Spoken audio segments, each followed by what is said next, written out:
구국 금식 대성에 벌써 3일째가 됐네요. 시간이 참 빠릅니다. 처음에 대구에서 이 기도회가 시작될 때는 아주 작게 그냥 순수하게 나라 살리고자 하는 그 마음 가지고 작은 숫자가 시작을 했는데 그렇게 시작된 이제 이 기도회가 이렇게 또 대구 도성을 깨우면서 이 금식 기도회로 진행되는 걸 보면서 야, 정말 하나님이 하시는구나 이런 생각을 참 많이 했습니다.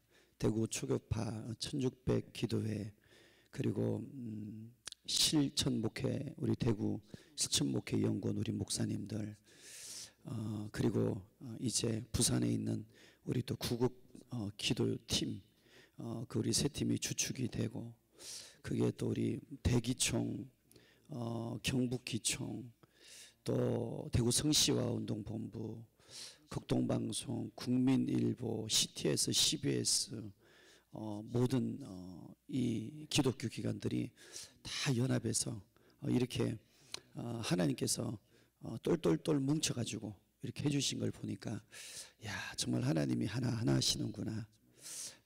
그걸 시간마다 느껴요. 하나님께서 기뻐하는 자리요, 오늘 이 자리가 하나님이 받으시는 은혜의 자리인 줄 믿습니다. 오늘 이제 3일째가 되는데 금식하시는데 3일 되면 오히려 몸이 더 살아나요. 그죠? 그러시죠? 첫째 날은 그냥 지나가고 둘째 날이 조금 힘들고 셋째 날 되면 오히려 몸이 이제 이 정도면 한 열흘 하겠다 뭐 이런 마음 들고 그렇습니다. 그죠? 하여튼 하나님께서 이렇게 끝까지 우리에게 또 기도할 수 있고 금식할 수 있는 힘을 주셔서 너무 감사합니다. 우리 기도는 오늘 이 3일 마지막 날이지만 오늘로 끝나는 게 아니라 계속 이어져야 합니다.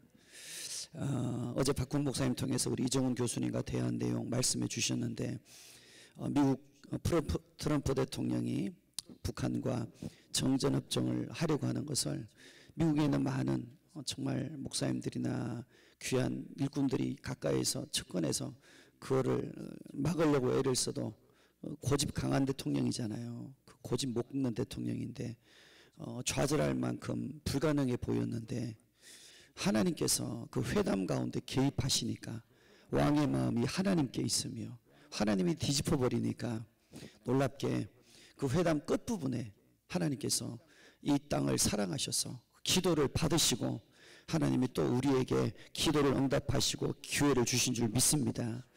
남은 문제가 많잖아요. 이제 내년에 헌법 개헌도 있고 미군 주력 부대 철수하는 부분, 이것 외에도 너무나 많이 있습니다. 앞으로 넘어야 될 산이 많은데 그 모든 것은 뭐로 넘어야 되느냐 하면 그때마다 기도하고 넘어야 될 거예요. 기도하면 하나님이 또 이기게 하시고 넘게 하실 줄 믿습니다. 말씀을 딱 준비하면서 여호수아 7장이 생각이 나더라고요. 여리고성을 돌 때 하나님 앞에 기도해서 받은 응답을 가지고 여리고성을 돌았는데 그 기도하면서 돌았을 거 아니에요. 그 놀라운 구원의 역사를 경험했잖아요. 그런데 응답을 받고 두 번째 아이성에서는 기도하지 않았어요. 하나님이 그 큰 일도 행하셨는데, 그리고 아이성에서 어떻게 됐냐면 처절하게 무너졌어요. 기도 없이 하는 일은 작아도 깨지는 거예요.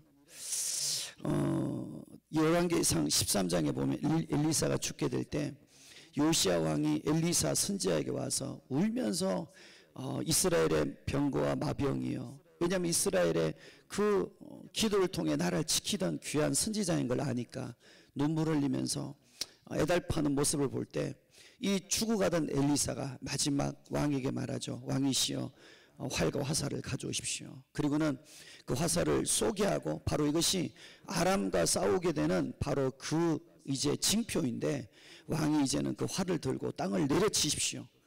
그때 이 왕이 들고 내려쳐요. 몇 번 칩니까? 3번 쳐요. 그때 이 하나님의 사람 이 엘리사가 놓아요. 왕이여, 당신이 5번 쳤더라면 아람이라는 우리를 괴롭히는 나라를 침멸했을 겁니다. 하지만 당신이 그저 3번 쳤기에 3번은 이기겠지만 그 이유는 보장되지 않습니다. 이런 그가 그 애절한 마음으로 하나님이 주신 기회구나 하고 기도하는 마음으로 3번이 아니라 5번이 아니라 6번이 아니라 7번, 8번, 9번, 10번 간절한 마음으로 계속 기도하는 마음으로 내리쳤으면 아람을 진멸했다는 거예요. 그런데 3번까지는 쳤는데 그리고는 내버려 둔 거예요. 결국 아람은 끝까지 가시가 되었잖아요. 이걸 보면 우리가 하나님 앞에 기도하되 끝까지, 마귀 사탄은 어떻다고요? 우리 조아브람 목사님이 한번 집회 때, 저녁 집회 때 말씀하셨죠. 물 없는 곳으로 쉬려고 다닌다고요. 귀신은 지칠 때가 있단 말이에요. 근데 우리는 주님 앞에 기도하여 힘을 얻으면 지치지 않고 끝까지 계속해서 기도하면 하나님께서 반드시 귀신이 지쳐 떨어져 나가고 우리의 기도를 통해서 하늘의 문이 열려서 응답의 역사를 경험할 줄 믿습니다. 오늘 우리가 읽은 말씀은 사사기 말씀인데 오늘 이 다음 세대에 관련되어서 말씀을 부탁해 주셨기 때문에 다음 세대와 관련해서 말씀을 함께 나누려고 합니다.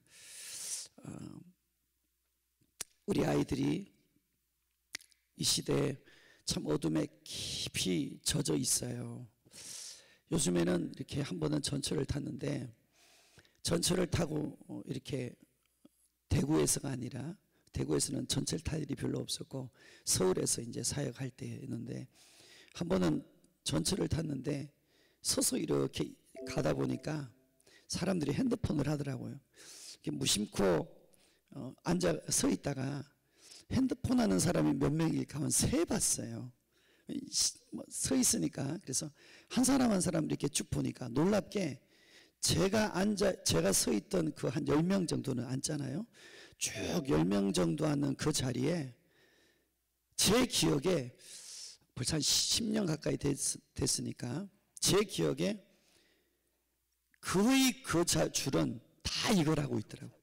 젊은 사람, 뭐 어르신, 뭐 아이가 할 것 없이 다 하고 있더라고요. 뒤를 돌아보니까 뒤도 거의 비슷했어요. 한두 명 정도가 이렇게 그냥 자든지 하고 나머지는 거의 다 이거더라고요.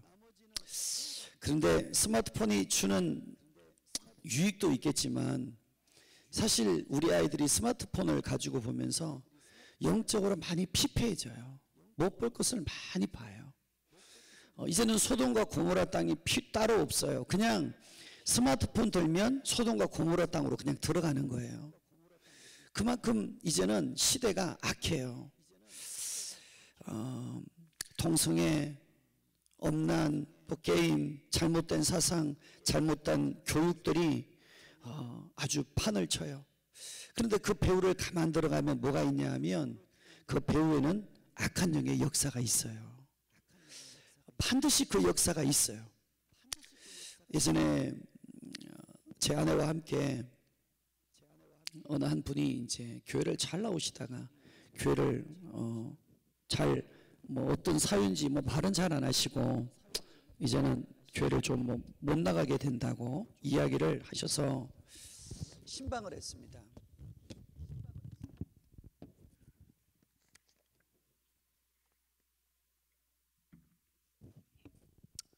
그때 신방을 하러 가서 어쨌든 뭐 이야기를 했는데 이유를 사연을 잘 모르겠는 거예요. 어쨌든 뭐 이런저런 이야기를 하셨던 것 같아요. 그래서 참 이분이 교회 잘 나오셨는데 이런 일이 있네 싶어서 이제 대화를 끝내고 집사람하고 같이 그분을 이제 위에서 나이가 좀 있는 분이니까 손을 얹어서 간절히 기도하는데 그때부터 이분이 막 뜨시는 거예요.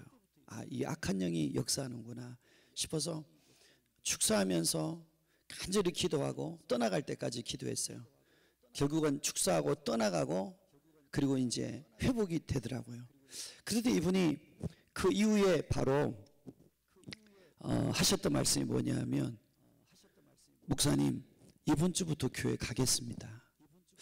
보통 우리가 이제 뭐 병 고칠 때도 하나님께서 이렇게 치유하게 하시고 그렇게 하는데 이 사람에게서 악한 영이 딱 떠나가면서부터 그 사람 스스로 입으로 이제 내가 목사님 교회 안 빠지고 잘 나가겠습니다 라는 말을 들었을 때, 야, 그렇구나. 악한 영이 생각을 이렇게 주관해서, 그는 모르잖아요. 자기는 모르잖아요. 그런데 그 생각에 붙들리니까 교회 가기 싫어지는 거예요.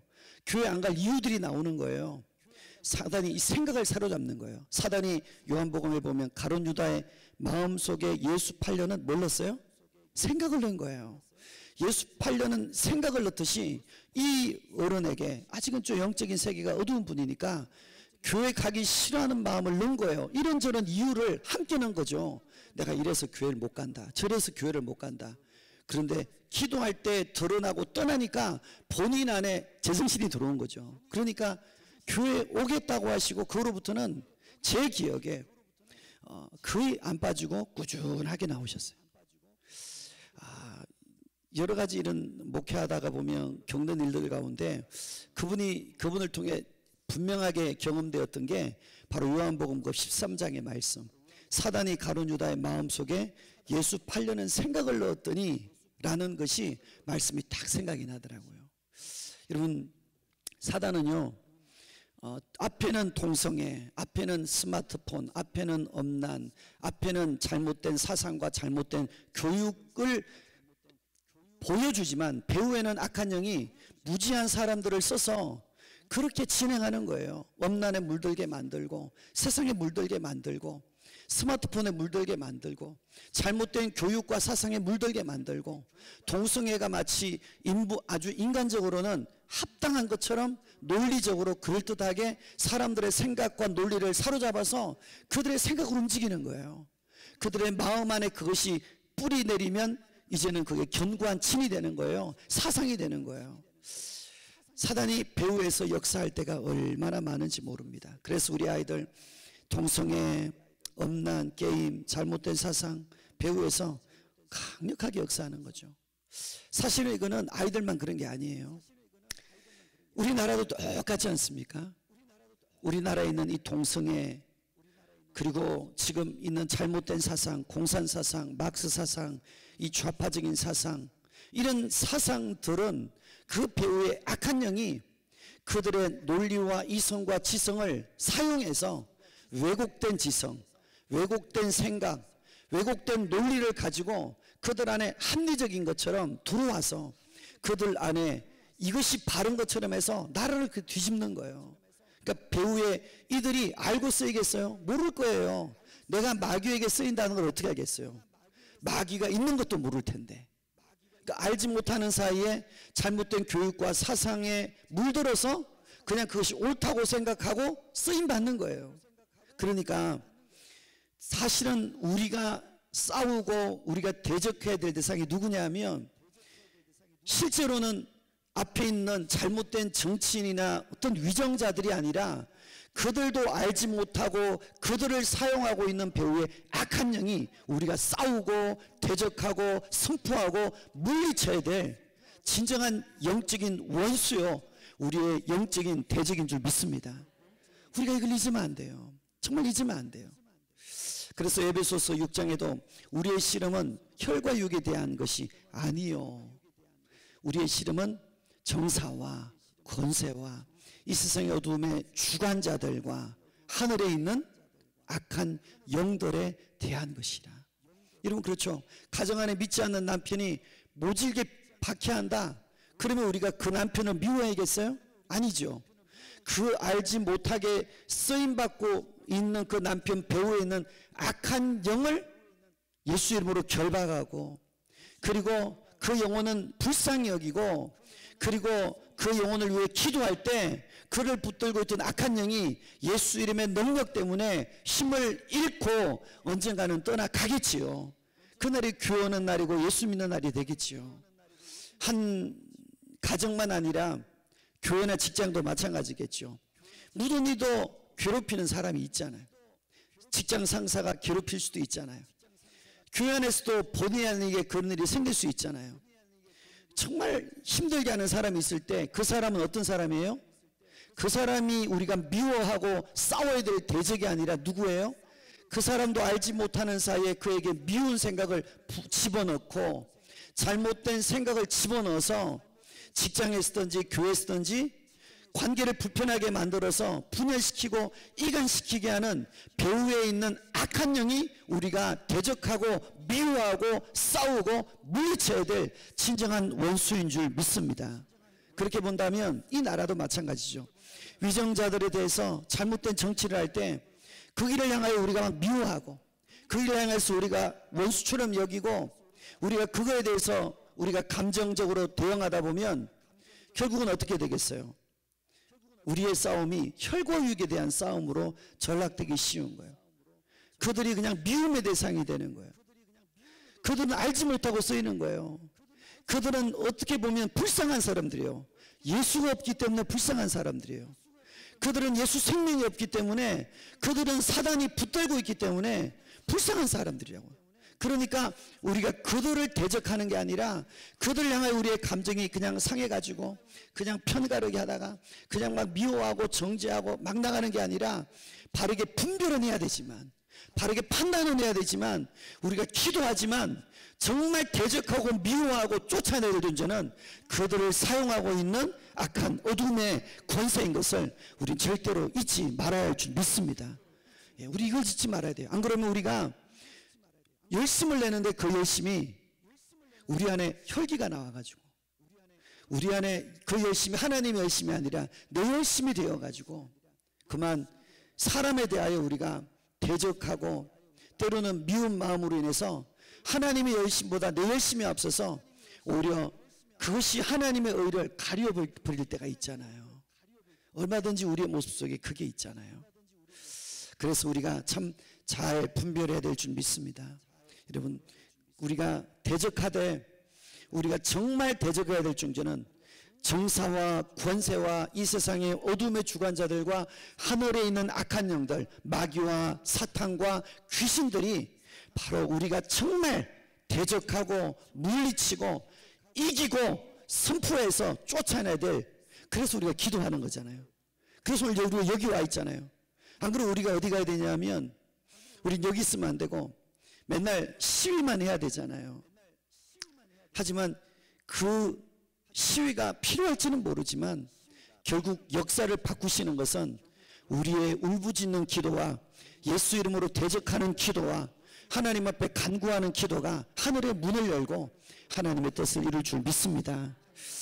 오늘 이 본문에 보면 사단이 이스라엘 백성들을 공격해서 이제 무너뜨리는데, 사실 사사기 시대를 가만 보면 이 사사기 시대는 사사기 이 가나안 땅 1세대는 아주 승리하는 세대였어요. 기도하는 세대였어요. 하나님을 경험한 세대였어요. 여호수아와 갈렙이라는 아주 영적 거목을 통해서 아주 이 가나안 땅이 하나님의 뜻대로 복음이 들어가는 정복이 이루어지는, 생육하고 번성하고 땅을 정복하되 하나님의 나라가 그 땅 가운데 예배하는 자리로, 그리고 우상 숭배 땅이 떠나가고 이제는 하나님을 믿는 백성들이 차지하는 땅으로 변했어요. 하지만 사단이 그걸 보고 가만히 있을 수 없었겠죠. 기도하는 여호수아 때, 기도하는 갈렙 때는 어떻게 못했어요. 기도하니까 해볼 수가 없는 거예요. 기도하는 여호수아 갈렙을 통해 여리고성이, 아이성이, 북쪽이, 남쪽이 완전히 무너졌어요. 기도의 능력이죠. 기도의 능력이죠. 가나안 땅은 철병거예요. 여러분, 문화적 이 문명이나 이 전쟁 무기로 따지면 6.25 때 탱크를 밀고 갈 때 소총을 들고 싸우는 것 같은 거라고요. 가나안은 그런 철병거를 가졌는데 하나님의 의지에 기도하니까 악한 영이 떠나가니까 그들을 이기는 거예요. 그런데 사단이 그 1세대에 기도하는 세대는 어떻게 할 수 없었어요. 그래서 어떻게 했느냐, 그들이 전략적으로 2세대를 3세대를 공략한 거예요. 그래서 오늘 본문에 보면 그 세대 사람들도 다 그 조상에게 돌아갔고, 그 후에 일어난 2세대 때 어떤 일이 있었냐면 그 일어난 세대는 다른 세대라고 말했어요. 하나님이 주인이 되지 못한 거예요. 하나님이 그들을 다스리지 못한 거예요. 다른 세대가 된 거예요. 여호와를 알지 못하며 여호와께서 이스라엘을 위하여 행하신 일도 알지 못하였더라. 사단이 얼마나 간교한지 오랫동안 작업을 한 거예요. 오랫동안 다음 세대가 이 신앙의 유산을 물려받지 못하도록 그 가나안 땅에 있는 그 즐거운 문화, 우상의 문화, 바알의 문화, 그 혼합 신앙으로 젖도록 천천히, 아주 천천히 작업을 한 거예요. 한 세대는 괜찮았는데 두 세대가 지나니까 신앙이 혼합되는 거예요. 신앙이 변질되니까 윤리적인 타락이 들어오는 거예요. 성적인 타락이 들어오는 거예요. 그래서 점점 그 땅이 젖어들고 무너지는 거예요. 2세대 때는 그 죄가 그들을 붙들었고 하나님을 인격적으로 알지 못하죠. 죄가 붙드는데 어떻게 하나님을 알겠어요? 지식으로는 알았어요. 예배당은 나갔어요. 그런데 인격적으로 주님을 만날 수가 없었단 말이에요. 죄가 그들을 장악해버리니까 교리적으로 믿었단 말이에요. 지식으로 믿었단 말이에요. 하나님을 믿었단 말이에요. 예배는 드렸단 말이에요. 그런데 하나님을 인격적으로 알지 못했다는 거예요. 그렇게 해서 가나안 땅에 들어간 2세대 3세대 때 무너지기 시작한 거예요. 그게 사사기예요. 영적 흑암기. 여러분, 우리와 너무 비슷하지 않아요? 우리 1세대 1907년 평양 대부흥을 통해서 하나님이 놀라운 은혜 주셨죠. 전쟁을 통해서 고난을 겪을 때 부르짖는 사람들이 하나님을 만났죠. 고난 속에서 영적 거목으로 세워진 분들이 이 나라의 귀한 영적인 앞에 여호수아처럼 갈렙처럼 주도권을 잡고 끌고 가셨죠. 그렇게 하나님이 한때 귀한 일꾼들을 많이 쓰셨어요. 지금도 남아있는 분들이 계세요. 윤석진 목사님 같은 분들, 또 귀하게 쓰는 하나님의 사람들이 지금도 남아있죠. 그런데 그렇게 하나님이 쓰는 분들이 있지만 사실은 이미 이제 그분들이 나이가 연로하셨잖아요. 이제는 2세대고 3세대가 이제는 거의 한국교회 주축으로 들어오고 있잖아요. 그런데 우리 시대가 하나님 많이 모르잖아요. 우리 3세대쯤 되는 우리의 다음 세대는요, 정말 쉽지 않아요. 참 어려워요. 참 어려워요. 만만치 않습니다. 지금 이 우리나라 형편이 가나안 2세대, 3세대 형편과 아주 비슷해요. 결국 이 이스라엘 백성들이 하나님 앞에 얼마나 많이 징계를 받아요. 하나님이 전쟁을 통해서 돌아오게 하고 회개하게 하고 또 저들 고쳐주고 회복시키면 또 죄짓고, 그게 사사기에 죄짓는 사이클이에요. 계속 그랬어요. 죄짓고 회개하고 회복하면 또 죄짓고. 그런데 그런 죄짓다가 결국 어떻게 돼요?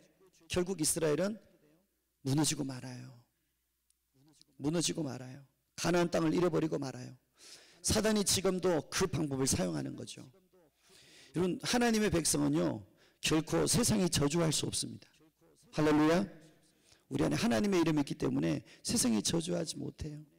우리 교회 이제 새가족 공부를 제가 직접 가르치는데, 얼마 전에 이사한 분이 계시더라고요. 어떻게 이사하시는데 이렇게 어떻게 했냐고 물었더니 이분이 손 없는 날 하시느라. 손 없는 날 하시느라. 그래서 제가 말씀드렸어요. 이제는 걱정하지 말고 손 있는 날 하시라고. 손 있는 날 이사하기도 편하고, 손 있는 날 하면 돈도 싸고, 손 있는 날 하면 이사하기도 아주 용이하니까 그놈의 귀신 그런 것 때문에 신경 쓰지 말고 이제는 손 있는 날 하시라고. 그래서 말씀드렸더니 이제 그렇게 하겠대요. 그럼 이 사단은 항상 우리를 결박하잖아요. 결박해 나가잖아요. 세상의 문화를 통해 우리를 결박해 나가고, 그래서 우리가 매여 살아가도록 만들잖아요. 이런 이 사단의 전략이 사사기 시대만 있었던 것이 아니라 지금 우리나라에도 있는데, 사실 지금 우리나라 형편은 유럽이나 영국 형편을 아주 가까이 뒤돌아가고 있어요. 해가 지지 않는 나라 영국, 100여 년 전에 영국은 해가 지지 않는 나라였어요. 90% 이상의 기독교인이었어요. 우리와 우리 20%인데 그게 90%였어요. 해가 지지 않는다고 했어요. 지금은 말할 필요 없죠. 여러분이 아시다시피 많은 교회들이 넘어갔잖아요. 이슬람 사원으로 넘어가고, 관광지로 넘어가고, 그리고 또 술집으로 넘어가고, 서커스단 공연한 데로 넘어가고, 카페로 넘어가고, 그런 데로 다 넘어갔어요. 그 컸던 교회는 10명 남짓 모이는, 어르신들만 모이는 교회가 되어서 난방을 못 돌리니까 이렇게 막아가지고, 그죠? 이렇게 칸막이를 막아가지고 어르신만 한 10분 정도 모여서 예배를 드리는 교회도 있어요. 엄청나게 전락되었어요. 영국에 우리나라 토마스 선교사가 와서 복음 전했는데, 지금 영국은 어떤 상황이냐? 우리가 선교한 것을 우리가 잘못했다고 그들이 이야기한대요. 왜 잘못했느냐? 그 나라의 전통과 그 나라의 문화를 무시하고 우리가 그 나라에 선교 간 것이 잘못했다는 거예요. 여러분, 얼마나 이게 사단이 이 생각과 논리를 바꿨으면 선교한 것을 영국에 있는 교회들이 회개하는 거예요. 이 회개입니까? 사단의 미혹이죠. 안타까운 일이 생기는 거예요. 유아세례를 받은 아이들이 자라서 유아세례를 취소한대잖아요. 왜? 내 의지와 상관없이 유아세례를 받았다는 거예요. 안 받겠다는 거예요. 유아세례는 안 받겠다는 거예요. 유아세례 돌려주겠다는 거예요. 유아세례 취소하는 일을 한다는 거예요. 그게 영국 교회의 현실이에요. 심각합니다. 다시 말하면 영국은요, 이미 사단의 전략에 이미 가나안 2세대 3세대처럼 그렇게 무너졌어요. 그런데 우리가 지금 바로 거기에 바짝 다가가고 있다는 말이에요. 우리가 지금 가까이 다가 있단 말이에요. 90% 기독교가 있던 나라가 그렇게 무너질 줄 어떻게 알았어요? 동성애로 무너지고 차별평등법으로 무너지고 그렇게 무너질 줄 어떻게 알았어요? 우리나라는 그보다 훨씬 빠른 속도로 무너지고 있어요. 영국이 그 80% 90% 기독교에서 지금 2%가 안 된대요. 2%가. 우리나라가 20% 25% 기독교를 이야기했는데 지금 대학생들이 3%가 안 돼요. 2%에서 3%예요. 약 2% 남짓 돼요. 미전도 종교 국가를 분류할 때 5% 미만이 미전도 전도 국가인데, 여러분 지금 3%면 미전도 국가가 된 거. 어디가? 대학이. 앞으로 20년 30년 지나고 우리 이제 저희들은 70, 80으로 넘어갈 거 아니에요? 그러면 이제 그들이 주축인데, 그러면 그들이 주류가 이루는 시대가 미전도 종족이 될 수 있다는 거예요. 제가 서울에 있을 때 제가 섬기던 담임 목사님이 우리 부교육자들을 모아놓고 자주 하셨던 얘기가 뭐냐면, 내 때는, 그 목사님 얘기입니다. 지금은 원로 목사님 되셨습니다. 내 때는 목회하기 좋았다. 어려웠지만 그래도 가마떼기 깔아도 왔고, 어른들이 500명이면 아이들은 1000명, 1500명 모였다. 근데 지금은 반대다. 지금은 상가 교회 개척해도 성도들이 안 오려고 그런다. 그 교회 질 텐데 헌금 내야 되지 않나. 큰 교회 들어가는 거예요. 편하니까 간섭 안 맞는 임명성을 원해서 큰 교회로 그냥 들어가 앉는 거예요. 개척교회나 어려운 교회 가서 헌신하는 사람들이 더 물어요. 그리고 이제 그곳에서 신앙생활 하면서 이제는 영적으로 많이 깔아앉아 있어요. 이제 1000명 교회면 주일학교가 한 200명이면 많은 거예요. 한번 여러분 각 교회를 한번 계산해 보세요. 1000명이면 200명, 100명이면 20명. 많지 않아요. 참 어려워요. 여러분 이제 20명일 때 어린이가 100명인데 바꿔가지고 이제는 어른이 100명인데 아이들이 20명이란 말이에요. 그리고 20, 30년 지났다고 생각을 해보세요. 야, 만만치 않은 상황이 우리에게 벌어질 수 있는 거예요. 근데 진짜 문제가 뭐냐 하면, 더 큰 문제는 교회 안에 그나마 남아있는 1000명에 200명 또는 100명에 20명이 그들이 다 진짜라는 게 아니란 말이에요. 부모 따라 교회 나오는 애들이고, 그들이 고등학교 졸업하면 대학교 되면요, 그 중에서 또 80%가 또 떠나요. 그럼 교회 보면 그렇지 않아요? 또 떠나요. 심각합니다.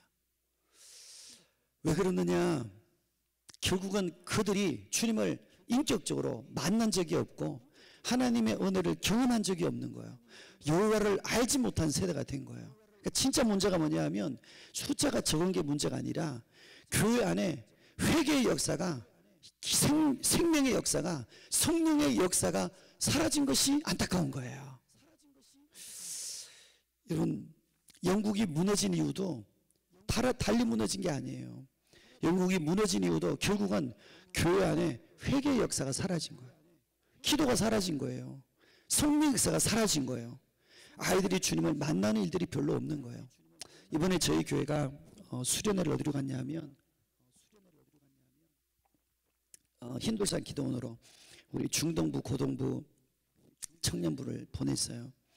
우리 아이들이 가서 뭐 빡세다고 소문이 나가지고 뭐 기도 많이 시킨다 이거죠. 막 힘들다는 거죠. 그래도 어쨌든 갈 애들은 또 갔어요. 하여튼 그런 데로 갔는데, 그래도 간 아이들이 가서 은혜를 받고 또 은혜를 체험하고 성령을 체험하고, 그리고 그래 온 아이들이, 교회 안 보이던 아이들이 교회 와서 살더라고요. 이렇게. 왜냐하면 누가 시켜서 오겠어요. 교회. 본인이 은혜 받으니까 교회가 좋아서 오는 거예요. 예배가 좋아서 오는 거예요. 금요 기도에도 오는 거예요. 그동안 이렇게 우리 교회가 이렇게 이제 수련을 하면 그냥 이렇게 이제 우리 교육자들이 알아서 이제 선택해서 보내도록 거의 했어요. 이제 그러면 아이들을 많이 참가시키기 위해서 가까운 교회, 가까운 이제 집회를 많이 보내요. 경주라든가 뭐 이런 가까운 데로 보내요. 그러면 이제 거기 가서 이렇게 보면 아이들이 나름대로는 좋대요. 참석도 많이 했어요. 그리고 돌아오면 뭐가 느끼지냐면 좋은 강의는 들었어요. 막 눈물도 좀 흘렸을 거예요. 그런데 그들이 주님을 인격적으로 만나는 애들은 거의 없는 거예요. 좋은 강의를 듣고 좋은 설교를 듣고 왔는데 주님과 임팩트는 없는 거예요. 주님과 만나는 역사는 없는 거예요. 어떤 일이 있느냐? 고등학교를 졸업하니까 우수수 떨어지는 거예요. 명분은 있어요. 뭐 직장 때문에 뭐 들어보면 다 이유 없어요. 무덤에 가도 이유가 있대요. 이유 다 있어요. 근데 진짜 이유는 그들이 주님을 못 만난 거예요. 거듭나지 않은 거예요. 거듭나지 않았기 때문에 그들 안에 주의를 다시 나올 만한 힘이 없는 거예요. 세상이 너무 강한 거예요. 그들 안에 성령이 그들을 붙들어주지 않는 거예요. 그들 안에 주님이 안 계시니까 들었던 지식과 교리로 구원받았다고 믿고 어릴 때 중고등학교 때 세례를 다 받아요. 그런데 문제는 뭐냐면 그들 안에 실제로 거듭남의 역사가 없는 게 문제인 거예요. 그래서 그런 것들을 어느 순간에 제가 몸으로 느끼면서 우리 교육자들에게 몇 년 전부터 그렇게 얘기했어요. 세례 나이가 되었다고 주지 마라. 여러분들이 봐서 그 아이들의 신앙이 검증되었을 때 주어라. 한두 명이라도 좋다. 아니면 안 받아도 좋다. 그들이 오히려 거듭난 적도 없고 주님 앞에 은혜 받은 적도 없는데 그들이 교회를 와서 세례를 받고 그들이 이미 예수를 믿고 이제 구원받았다고 생각하고, 그리고 나서는 그들이 함부로 살고 그들이 주님을 떠나면서도 그냥 그들이 신앙생활을 함부로 하면서도 그때 받은 세례를 믿고 그냥 자신은 구원받았다고 여기며 그냥 세상 속에 쩌들어 살고, 껍데기는 세례교인이에요. 껍데기는 입교했어요. 모태신앙이니까 입교했어요. 근데 알맹이는 변한 적이 없어요. 근데 교회에서는 그들을 구원받았다고 이야기해요. 그들에게 예수, 교회만 잘 나오면 예수 잘 믿는다고 이야기해요. 그들이 진짜 생명이 있는지 그 안을 점검해 보지 않는 거예요. 그게 어떻게 되겠어요? 오히려 가짜만 더 양산하는 일이 생긴 거예요. 안타까운 일이 생긴 거예요. 여러분, 나라가 어렵다 그래도 경제가 무너지는 것보다 더 큰 위기가 다음 세대가 무너지는 거예요. 여러분, 이것만큼 큰 위기가 없어요. 아이들이요, 어릴 때부터 세상을 사랑하는 마음이 스마트폰으로부터 시작해서 친구들 따라가면서 그게 쩌들어 있기 때문에 그들 안에 세상 사랑하는 마음이 굳어져서 웬만한 것은 잘 안 깨져요. 한두 번 말씀으로 안 깨져요. 정말 집회 한 2박 3일, 3박 4일 집어넣고 며칠간 해야 때가 좀 벗겨지고 굳은 게 좀 녹아지고 시간이 좀 지나야 좀 약간 흐물흐물해지고, 그래야 좀 나중에 가서 그나마 은혜 좀 받을까 말까. 여러분, 쉽지가 않은 시대가 됐어요. 한 방울의 애들이 깨지지 않을 정도로 세상 사랑하는 마음으로 굳어져 있어요. 그런데 갈수록 예배 시간은 줄고 집회 시간은 줄고 수련회도 줄고 다 줄잖아요. 그러니까 아이들이 변화되는 일을 경험하지 못하는 거예요. 머리로 지식으로 교리로 믿었는데 그게 자기 거가 안 되는 거예요. 자기로 만난 하나님이 안 되는 거예요. 나의 하나님으로 경험한 적이 없는 거예요.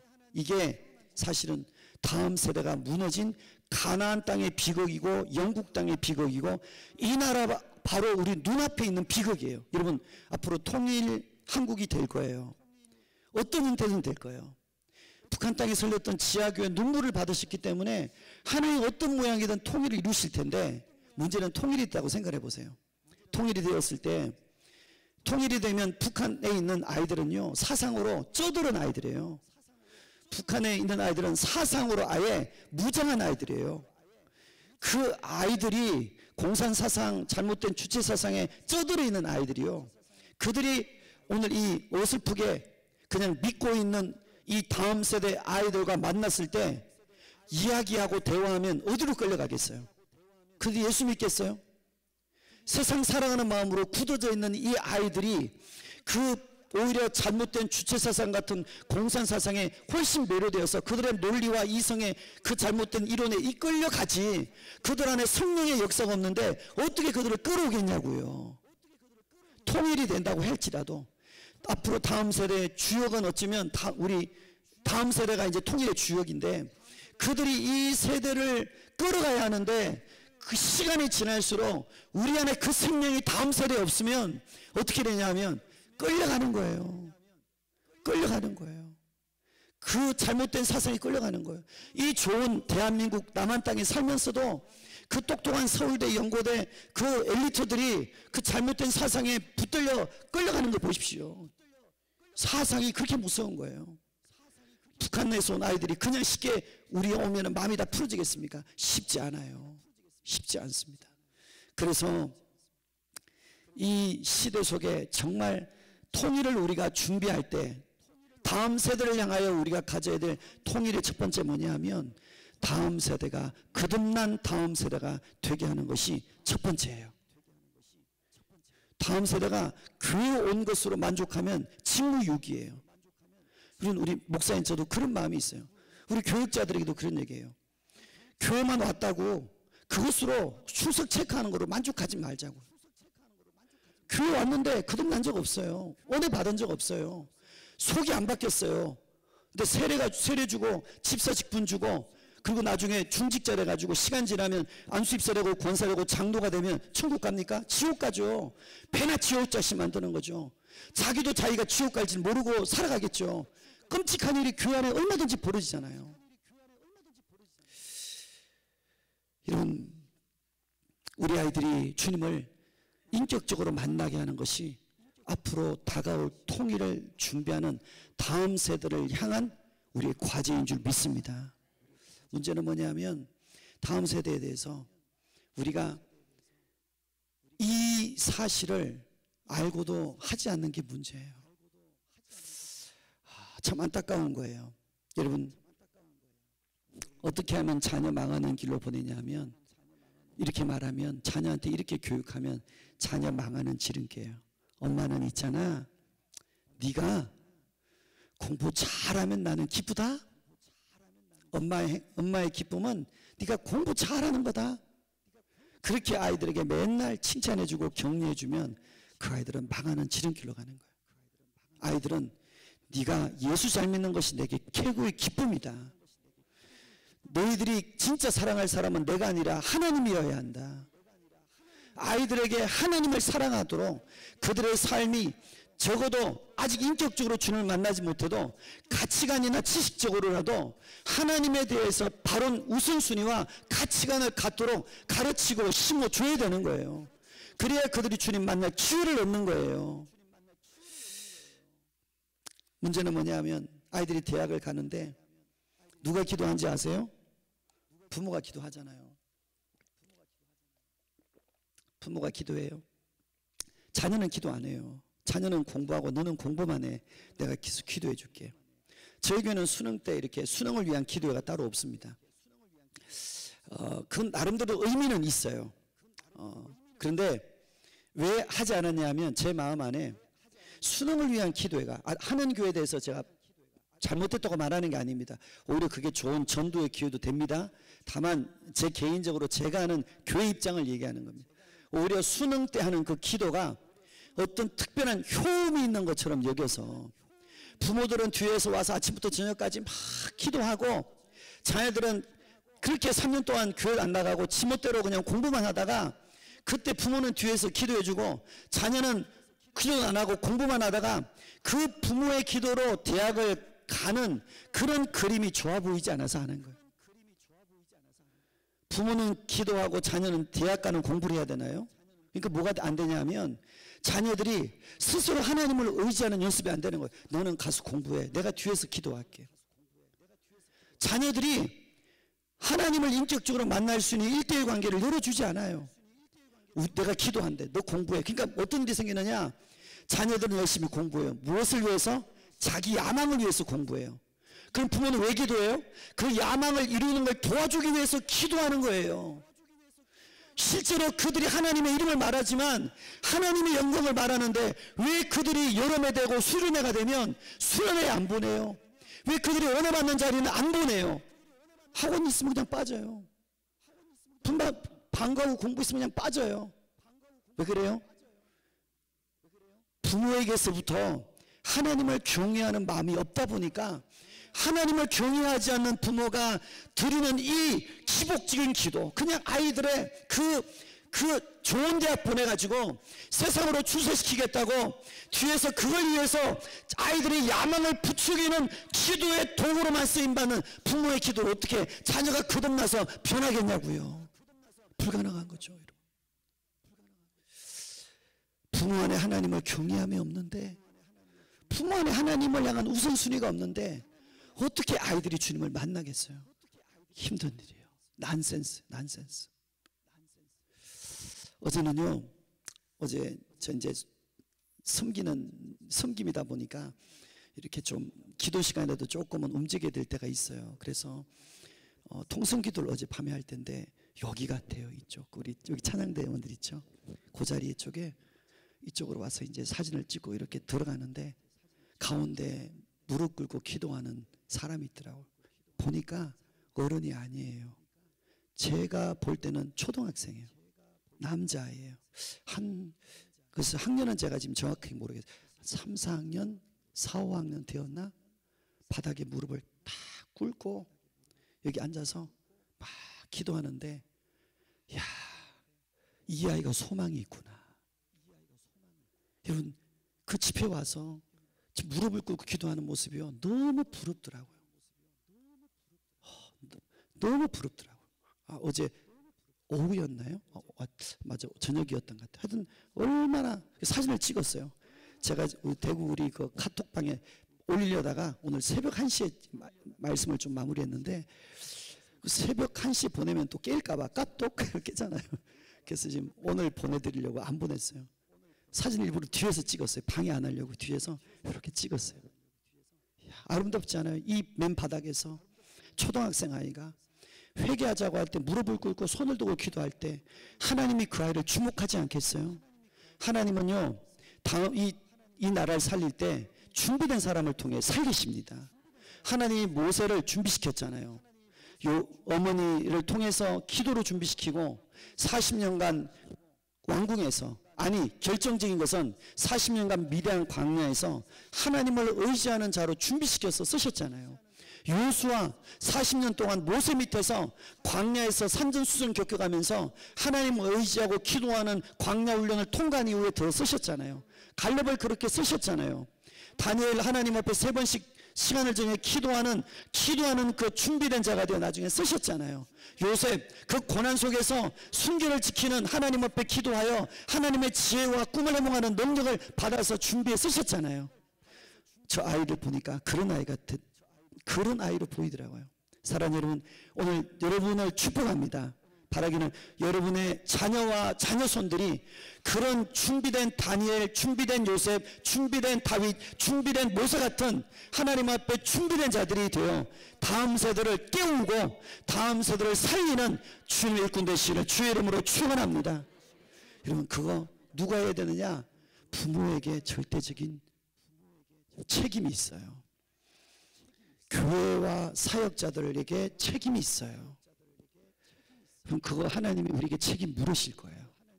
우리에게 준 달란트는요, 단지 언사만이 달란트가 아니에요.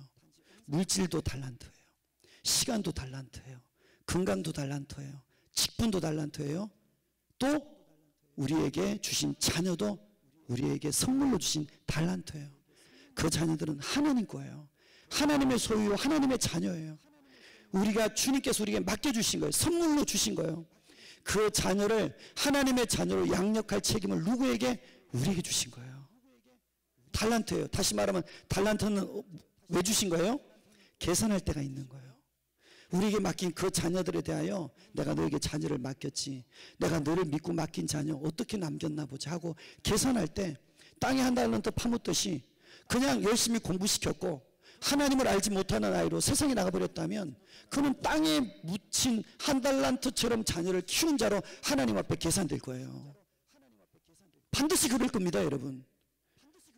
반드시 그럴 겁니다. 여러분이 쓴 시간도 마찬가지일 거고 직분도 마찬가지일 겁니다. 직분도 그런 면에서 교회 보면 그런 일들이 있잖아요. 설교 몇 시까지죠? 큰일 났네요. 시간이 50분까지죠? 예, 주여. 그래서 이 교회 나온 분들 중에 직분 받고 싶은 분들이 많잖아요. 중직자 되고 싶어서. 나도 빨리 안수집사 되고 싶고 막 권사 되고 싶고 장로 되고 싶고. 왜 그러냐면 진짜로 말씀을 몰라서 그래요. 주님이 많이 맡은 자에게는 많이 참는다 그러셨어요. 그런데 직분이 강투가 돼버린 거예요.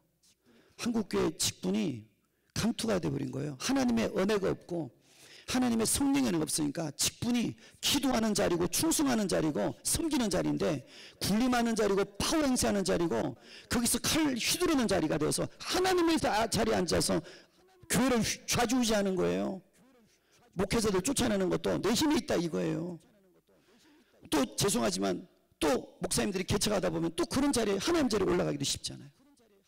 두려운 날이 아니에요. 평생 예수 믿었는데 하나님 앞에 딱 섰을 때 여러분 그 마지막에 어떤 일이 있을지는 불보듯 훤하잖아요. 우리가 자녀를 양육할 때 우리의 책임이 참 커요. 인세중앙교회 윤 목사님이 그 말씀 가운데 하셨던 그 말씀이 기억이 나요. 이분이 손자가 용돈에서 11조를 안 된 것을 어느 날 알고 며느리를 불러다가 매를 때리면서 그 며느리도 목사님 당신 자신의 종아리를 때리라고, 매를 때리라고. 그래서 며느리가 울면서 다음에는 절대로 내 그렇게 자녀를 내가 잘못 키우지 않겠다고 같이 울면서 그 문제를 회복시킨 이렇게 해결한 이야기를 들었어요. 야, 맞아. 저래야지 자녀를 키우는 건데 우리는 너무 자유롭게 키우잖아요. 자녀가 10의 1조 하는 거 우리가 정말 책임지고 보고 잘못할 때 내가 매를 맞는 심정으로 우리가 그렇게 정말 자녀에 대해서 애절하게 관심을 가지느냐. 어른들도 못하는 사람도 있는데요. 교회 나오는 직분자들도 11조 못하는데 어떻게 자녀한테 11조를 이야기를 하겠어요. 내 신앙도 죽어버렸는데 어떻게 다른 자녀의 신앙을 살릴 수 있겠어요. 하나님을 경외하는 마음이 자신에게 죽었는데 어떻게 그 아이들의 마음속에 하나님을 경외하는 산신앙을 심겠냐고요. 여러분, 그래서 우리는 어린아이 때 주님을 만나도록 끊임없이 가르쳐야 될 줄 믿습니다. 복음을 가르쳐야 될 줄 믿습니다. 천국과 지옥도 가르치고 너희 그렇게 믿음으로 살지 않으면 지옥 간다는 것도 가르치고 그리고 주님의 십자가에 대해서 명확하게 가르치고 그들이 기도해서 주님을 만나도록 우리가 거룩한 중매쟁이가 여기는 우리 교육자들이 우리 부모님들이 오늘 여기는 우리 모든 선생님들이 그런 일꾼들이 되시기를 주의 이름으로 축원합니다. 그 은혜 받아도 지키려면요 말씀이 있어야 돼요. 우리 아이도 큰아이가 엄마 따라서 금요기도회에 앉아있다가 엄마가 기도하는 게 좋으니까 막 방언으로 기도하고 방언으로 찬양을 하고 엄마 나도 그렇게 하고 싶어 니도 하나님께 기도해 했을 때 어린 초등학교 때 이제 은혜를 받고 그래서 그렇게 기도할 때 눈물도 많이 흘리더라고요. 기도할 때마다 항상 화장지가 이렇게 가득하더니 중학교 올라가서 고등학교 올라가다 보니까 세상이 좋잖아요. 친구들이 좋잖아요. 눈물이 사라지더라고요. 기도가 약해지더라고요. 아, 이게 아닌데. 이런, 야, 다시 또 독려하고 또 기도하게 만들고, 이런 은혜 받아도 죄송하지만 세상이 만만치 않습니다. 그냥 은혜 받은 것으로 두지 않고 그 은혜를 유지하고 지킬 수 있도록 기도해주고 권면해주고 간섭하고 개입하고 돌봐줘야 됩니다. 계속 말씀이 들어가야 됩니다. 여러분, 정말 말씀이 들어가면 아이들이요, 동성애 따로 안 배워도 말씀 속에서 스스로 분간해요. 말씀이 그 안에 차 있으면 이 세상이 돌아가는 잘못된 구조를 아이들이 스스로 분별해요. 그 능력이 있는 거예요. 여러분, 우리 아이들에게 이 말씀을 가르쳐야 돼요. 아이들이 주님 만나지 못하고 제 가운데 있으면 무슨 소망이 있겠어요. 우리 아이들 진흙 같은 아이들입니다. 우리 하나님이 파송하신 토기장입니다. 우리가 그들을 훌륭한 토기장으로 만들 우리 안에 책임이 있습니다. 마지막에 우리 예수님이 우리가 얼마나 잘 감당했는지 반드시 물으실 텐데, 우리가 그때 책임 잘 감당하는 주의 권속들 꼭 되시기를 주의 이름으로 축원합니다. 기도하겠습니다.